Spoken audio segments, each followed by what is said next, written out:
going on, guys? It's Levi from GriMMotorsport, and today I got a little bit of a treat for y'all. I've put together a pretty interesting little idea for a video, and as you probably saw on my shorts feed last night, I gave a little sneak peek out to what's going on. But today we have got this Rzr S 800 EFI. I've been driving this thing since before I can remember, since I was old enough to reach the pedals. I've done anything you could imagine to this thing. I've broken just about everything you could imagine on this thing, and I've replaced just about everything you can imagine on this thing. And it makes me sad to sit here and see this thing just rotting away. It hasn't been started in probably over a year. The last time it was started, me and my dad and just like, family and friends took it out to the Kiamichi Mountains along with the other Rzr 1000 my dad has. And we ran the shit out of it and then put it on the trailer, brought it back, and it is now here and decaying because nobody has had the time to mess with it. Or, like, nothing was necessarily wrong with it. It just needed, like, bearings, grease, that kind of stuff, new axle. But, we were just going to do like TLC, and nobody really ended up messing with it very much. So today, the aiming of this video is that we are going to try to get this thing running by the end of the day. Not driving, but running, because the only reason we couldn't get it running, we couldn't like drive it around, is A, because it's wet as hell and I don't feel like cleaning it up, and B, because the batteries in it are fried, so we're gonna have to like jump it off of a car battery. But, yeah, my little brother will be here helping me in this video. But, yeah, like, right now, it has a little lift kit on it. It's built for rock climbing. It's got some nice rock climbing tires that we actually just put on it because we burnt up the last tires last time we took it out.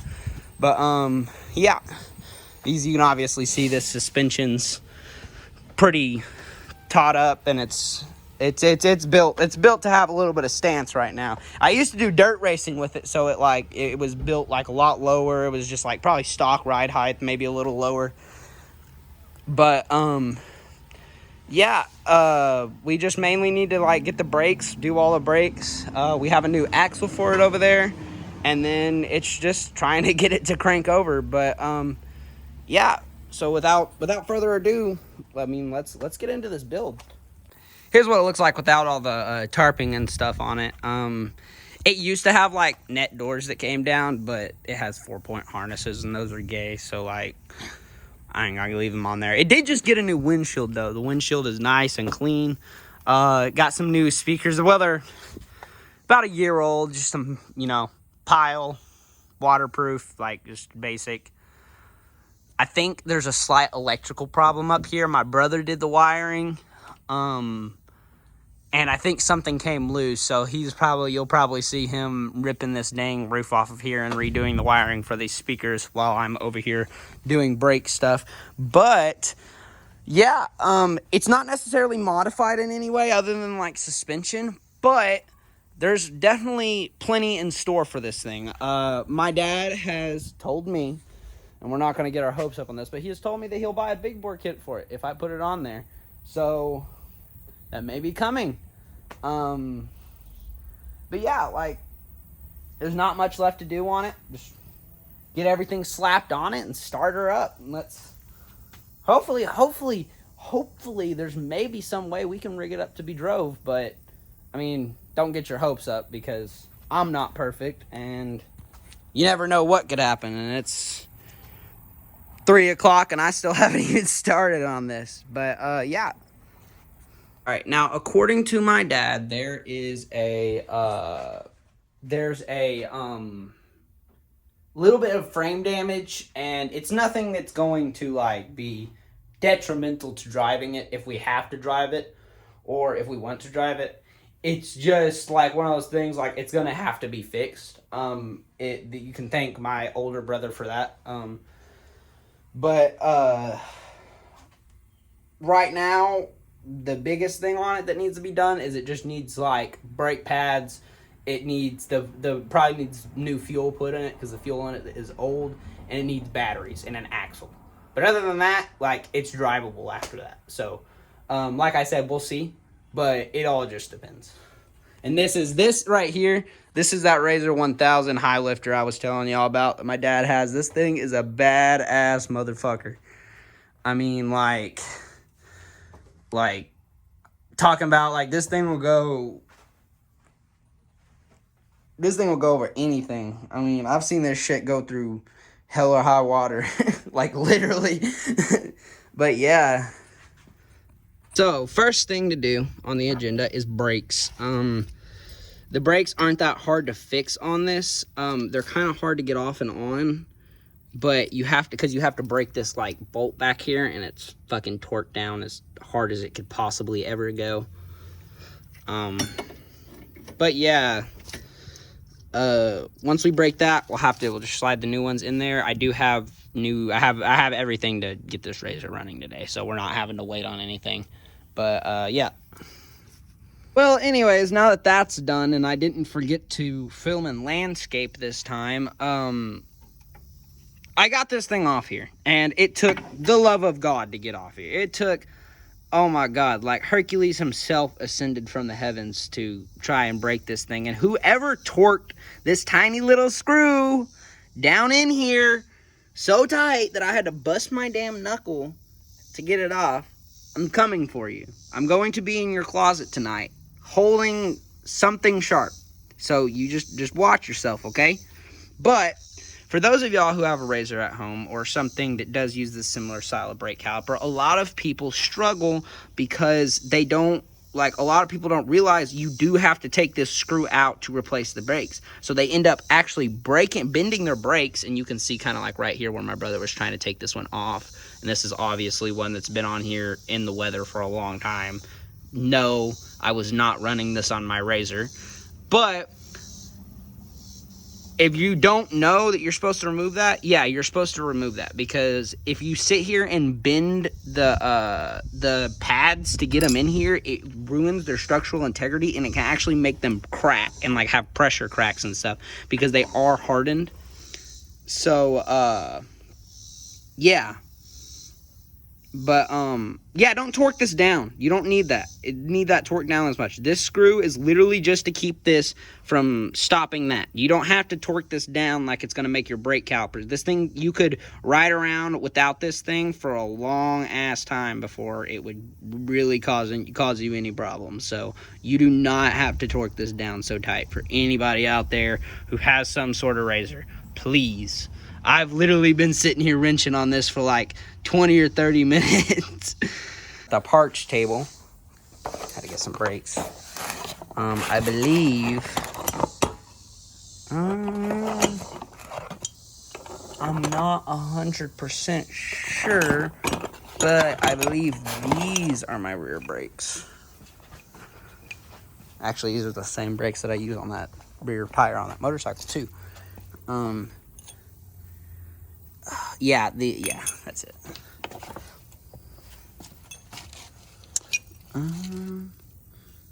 Is it? Yeah. Yeah, okay, yeah, that's definitely it. But, yeah. This is not that hard to do. Just make sure you do it right, because you can fuck it up. And also, don't leave calipers hanging. You see this one? That's a no-no. You do that, it's not going to break your line. And it most likely won't break your line, but it will weaken it, and it will cause it to crack and not be as strong or have as much pressure holding capability. And the last thing you want to do is blow a line while you're trying to stop going like 40 miles an hour down a dirt path. But, yeah. All right, I'm going to film this. This is how much torque you need to put on this screw. Okay, I'm going to set my phone down because I don't got 3 hands. But this is how much torque you need to put on this screw. See? Boom. That much. Ain't no need to, like, powerhouse it on there. Like, you're going to break something. Come down. Come on. No pry bar. Oh, no shit. No. No pry bar. No problem. Yeah. On half turn at a time, just like the engineer's design. By the way, to whatever engineer that decided that they wanted to put the inlet for the brake line so damn close to this bolt, yeah, lick my nuts. Like, seriously.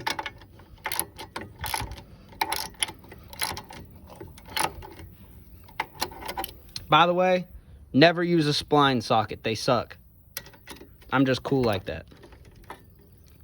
Okay, so that is one caliper done. I'm not going to show the rest of them because one caliper is just like the other ones. Just the only difference is that the front ones have just slightly different shape, like brake pads. But it's like literally, like I'll show you real quick. It is literally the same caliper, just a different shape brake pad. And you can see it back up in there. But yeah, I'll probably, most likely won't show the other calipers being done, but I will show the axle. So don't worry. But that is one step closer. One step closer. Hey, there's a spider on my phone. There's one step closer to having this thing running. So, yeah. It is days like this that I thank my father for stockpiling nuts and bolts like it's the end of the world. Because, like always, something's missing. Got a bolt missing on that damn caliper. We gotta find a replacement. But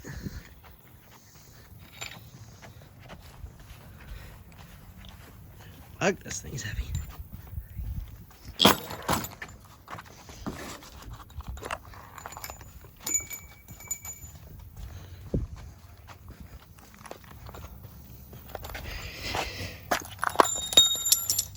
Oh shit. Yeah, that's like one of his many, many buckets. Just one. A chosen one.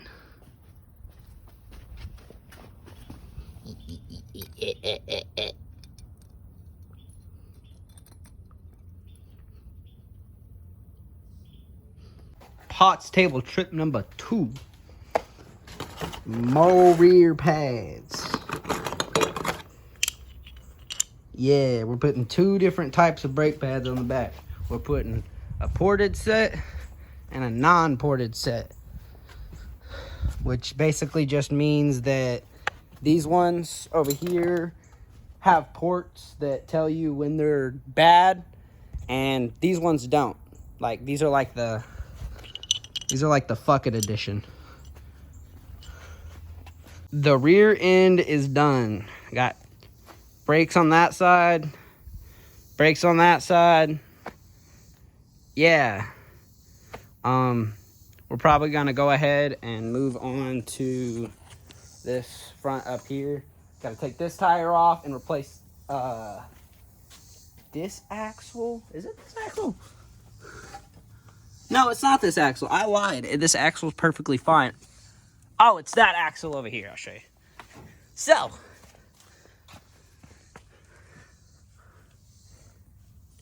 oh yeah, that's the CV axle of death right there.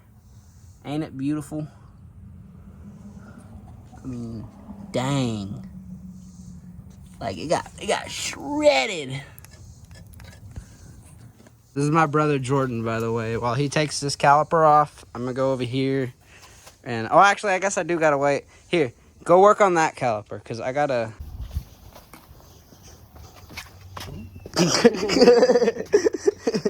Say hi, Jordan. Hey. You'll probably see him in a lot more videos. He's gonna start taking this side apart. I'm gonna start working on that side and getting that CV axle done so we can get this wrapped up, because all that's left is to do the brakes on this side, brakes on that side, and CV axle. But yeah, we did already get a replacement axle, so we're not gonna have to wait or nothing. But oh yeah, oh yeah. Anyways, but yeah, over here is the, like I was saying, the CV axle of death. I don't know what caused that, but it happened, so we're fixing it. I hate cotter pins, and of course, there has to be cotter pins. I went to the wrong garage.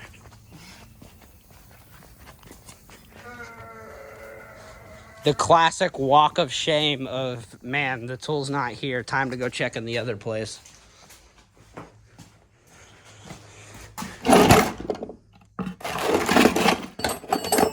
Right here. Remove this axle. You got to start by, you take the caliper off. Now, that's not actually required. I believe you can get it on and off without taking that out. But you just take that out. Take out this cotter pin.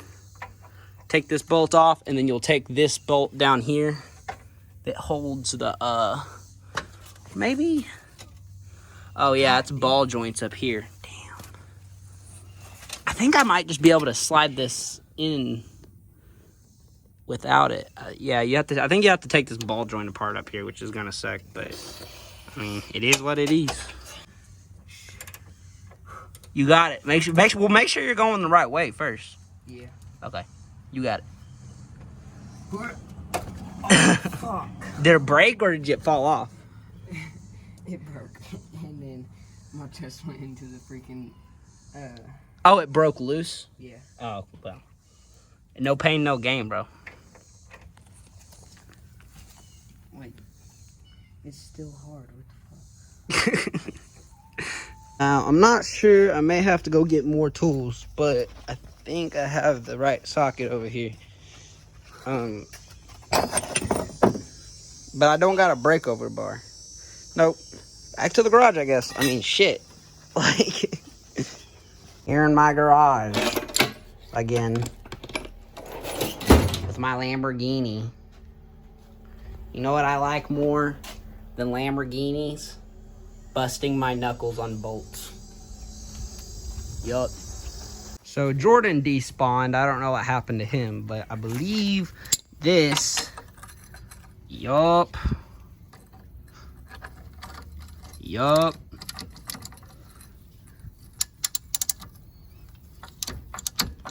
And of course it's in gear. Unless it's just disconnected up there, which would be convenient, but I highly doubt it. Yeah, no, it's still in there. Oh, he respawned.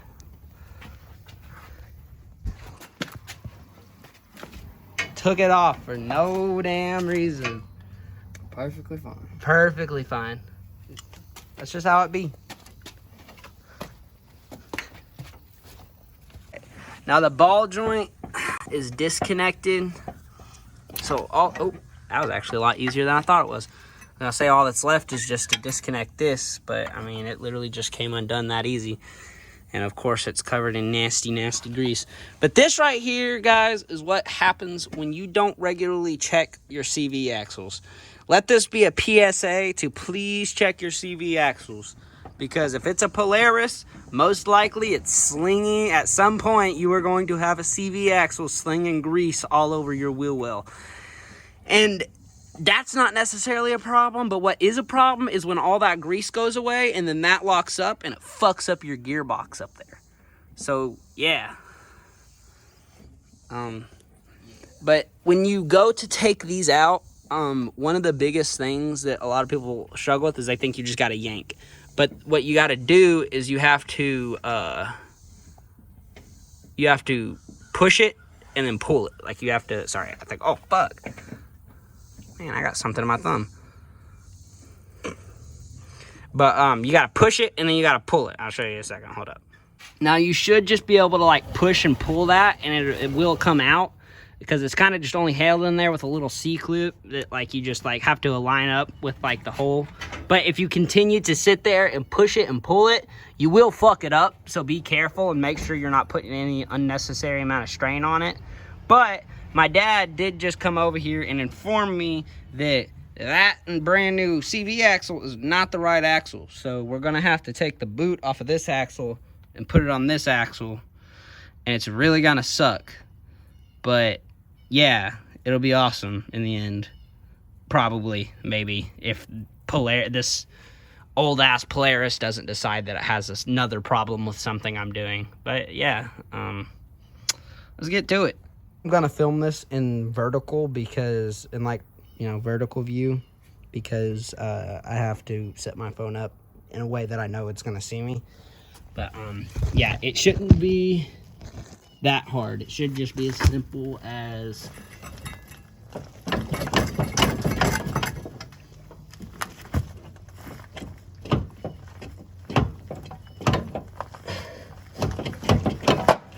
As simple as just doing that. It should be as simple as that. You did that with one hand? Huh? No, I did it with two hands. But yeah, I guess let's get to swapping this boot. Like, fuck.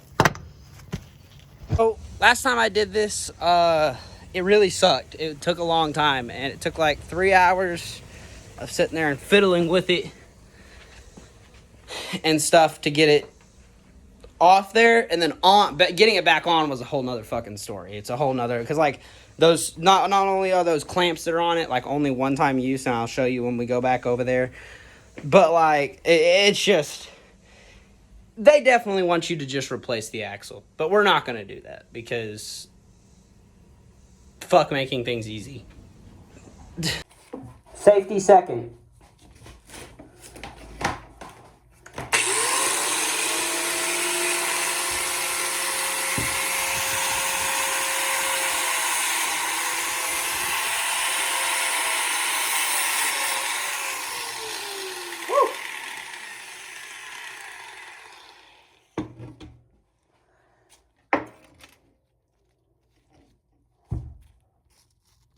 Alright, second time filming this clip because I can't stop stuttering. CV axles. Let's talk about the pros and cons of CV axles. So a CV axle, what its main purpose is to create a travel of rotation, but still be able to articulate up and down. And like you can see it, like when you like say like you're rotating, you're going, right? But you do it like this, you could still rotate, right? Now you do see a lot of stuff where it has, like a live axle, and then like it like has like a live axle going across, and those are rotating, and then it kind of hinges up and down. That's good, but the problem is that only gives you one point of articulation. If you have CV axles, you can have both tires up here moving up and down, and still have that rotation. Now, when it comes to taking them apart, it's not, as me and my brother just found out, it's not too hard. I thought it was a lot harder. And in the last time I tried to film this clip, I was explaining how much it sucks. But it doesn't suck. It sucks to take this side apart, which this is the transmission side. This is the wheel side. This side sucks to take apart. This side doesn't. We're having to take this side apart, so we're all good.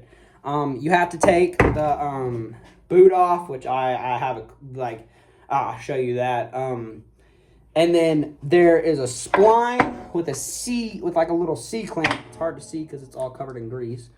There's a little spline with a little C clamp, like little ring right up in there, and it's the same way of putting the axle in. You just sit there and yank on it till it comes out. But yeah. So I guess I'm gonna do this side real quick, and then I will show us taking this side apart, so you have a good example. But yeah. Hey yo, what the fuck?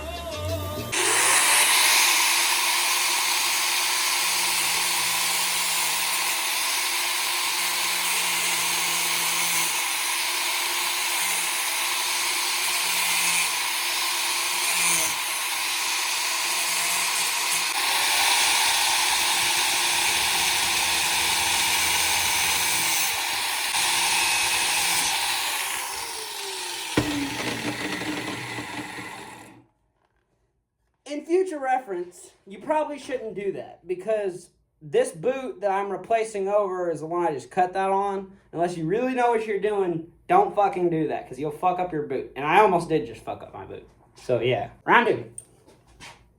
Come pull this side.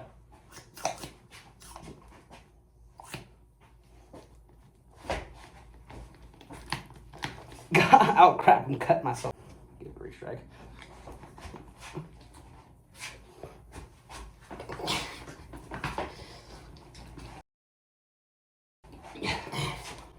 Wait, hold up. Did this thing clip out now? Dang. How did this one come out? Yeah, it just slid out. So just like twist it, pull and like wiggle, like back and forth. Like.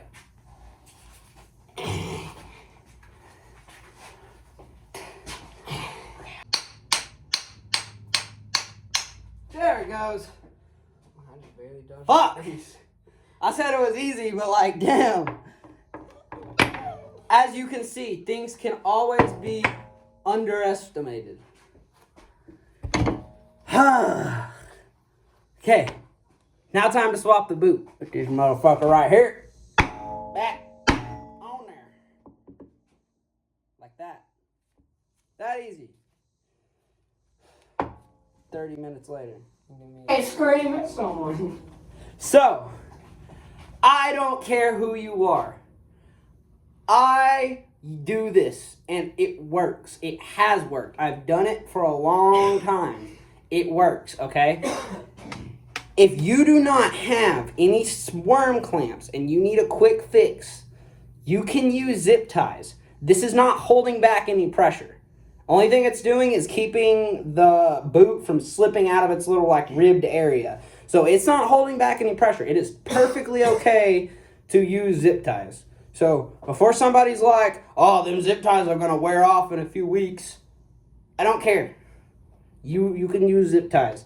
They're cheap, they're replaceable, and so what if one comes off? Just fucking put another one on there.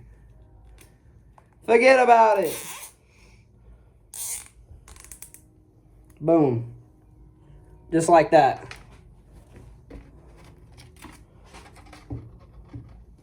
Boom. Another one. Just like that.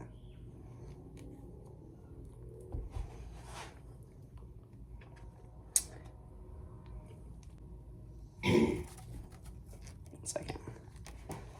Is that actually what it is? Yeah. I knew it. It is. I knew it. It's my favorite. There we go. That one The old redneck special. Done. Now let's put this motherfucker on there. So we're gonna put this back in now. This is the only thing we have left of getting this thing back together. Other than just putting the wheels back on it. But I mean, this thing literally goes back up in here same way it come out. You just line up the splines. Boom, that easy. And you take this end, bring it down here, line up the splines.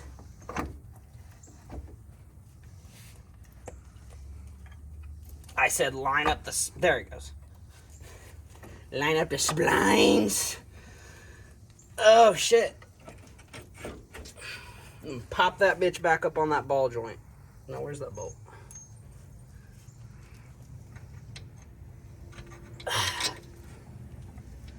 Come on. Come on. Alright, so we got everything over here done. Got the brakes put back on, brakes changed out, got the castle nut put on with the cotter pin, and it's all put back together. So we're going to I'm gonna pump the brakes because rule of thumb, if you replace the brakes on any vehicle at all, even a motorcycle, always pump the brakes because there's gonna be a little bit of slack in the system from compressing the calipers. But yeah, see how that went straight to the floor? And it gets harder. Huh? Yeah. And they'll probably actually loosen up a little bit more. I mean, firm up a little bit more the more we use them. But yeah, always pump your brakes. But yeah, so literally all we have left to do is just to hook a battery up to this thing and see if we can get it started. Get the two wheels on. Get the two wheels on. Yeah, we gotta get the two wheels on too. We still have that side over there, and then like this one over here. If we can get the front one on, then we just gotta pull it. Ooh. We just gotta get the front one on, so we can pump up the back. Yep. All right, so for the first time in like a year and a half, this thing is back on its own wheels, its own weight. And we're about to get that car battery and see if we can start it. So we're kind of having to troubleshoot a little bit and figure out what wire down here goes to what. 'Cause there's about 100 of them. But hopefully we can get it started. The only thing left to just get this thing back to 100% would be that it needs, over here, it needs like, you can kind of see right up in here, this is bent. And you can see that this whole thing is kind of like tilted in. It needs some body work. What we're probably going to have to do is connect to that eyelet down there and stretch this back arm like out. And you can see looking at it from here that this wheel right here is farther in like that than this wheel over here. And you can thank my brother for that. But yeah, let's get her done. I got everything hooked up. So I guess the only thing to look for now is just power. Oh, it's alive. All right, let's give it a shot. Now it's probably might take a minute because it has old gas in it.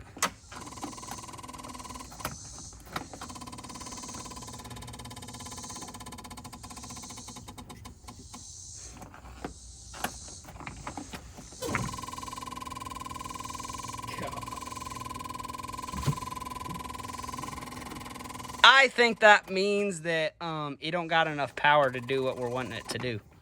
It don't got no gas in it. It don't got no gas in it. No, it ain't got no juice in it. This battery.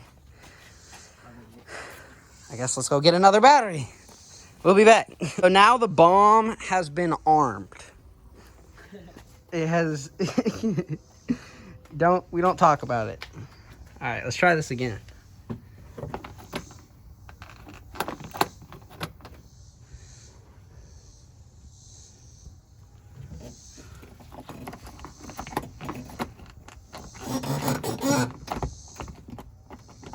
Something ain't right. Hold on, one more second. All right, so we have a jump starter hooked up to this battery. And now, when we turn the key on, yes.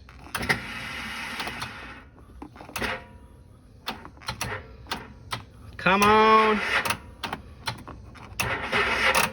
Come on.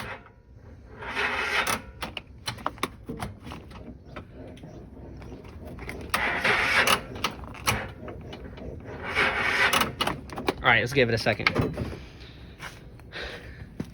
Let's not blow up the jump pack. Jump pack. Is this even started? Oh, it wasn't even started. It should work now. All right, let's do it, I guess.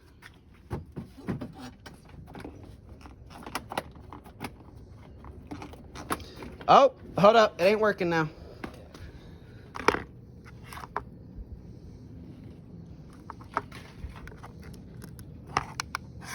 It works whenever it's off but not on. Maybe it's not. Maybe we just drained it.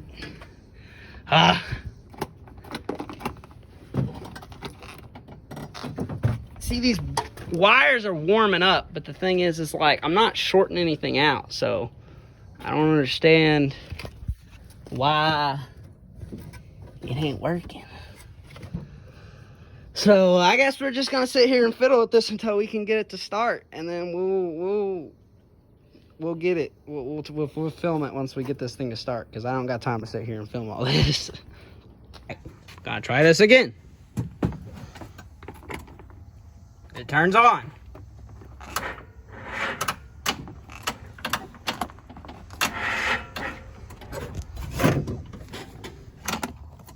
That's not a good noise. Oh, shit. For like the 5th time, we'll be back in a second, because we gotta figure out how to hook this up to some kind of running vehicle so it will turn over. But we will get it started today. We will. I know what's wrong with it. It ain't got no gas in it. So this clip is probably going to be a little loud, and you might not hear this starting because we're jumping this off my motorcycle, and my motorcycle's loud. But, I mean, here it goes.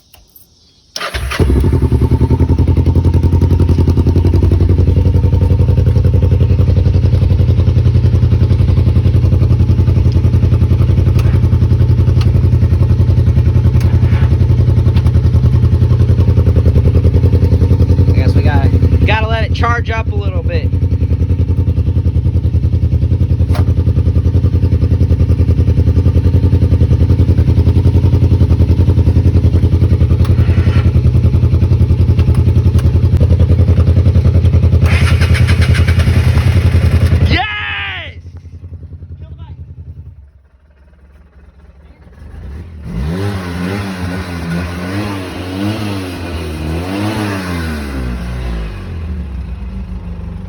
Yes! Let's go!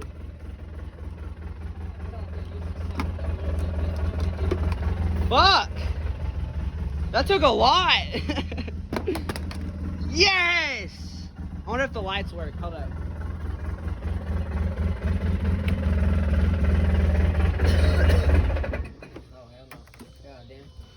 Oh, that was its only power. Okay.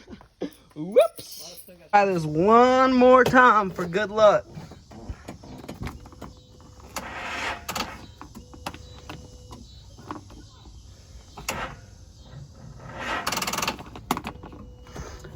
Come on now.